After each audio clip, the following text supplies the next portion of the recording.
पकी के फगुआ में के कछा ढाले के बा, छोटकी में डाले के बाद मोटकी में डाले के बाद। तो भाई लोग तैयार हो जाइए, अगला होली वाला गाना आप लोगों के बीच जल्द ही देखने को मिलने वाला है। आप लोगों को पता होगा, जो आप लोग वीडियो देखे होंगे खेसारी लाल यादव और कोमल सिंह के साथ जो होली का गाना शूटिंग हुआ है, वो गाना भी जल्द ही आने वाला है। कमिंग सून में है, समझ सकते हैं।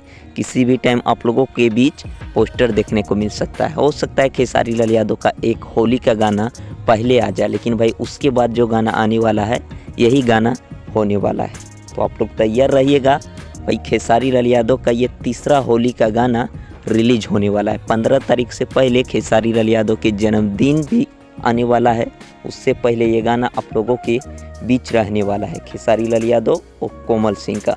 और भाई स्पेशल डे आ रहा है, आप लोगों को पता होगा, खेसारी लाल यादव 15 मार्च। अब बताने की ज़रूरत नहीं है, जितने भी खेसारी लाल यादव के फैंस हैं भली भांति जानते हैं कि 15 मार्च को क्या होता है। भाई पूरे बिहार में त्यौहार मनाया जाता है खेसारी फैंस के लिए। मिलते हैं दोस्तों फिर नेक्स्ट वीडियो में। Thanks for watching.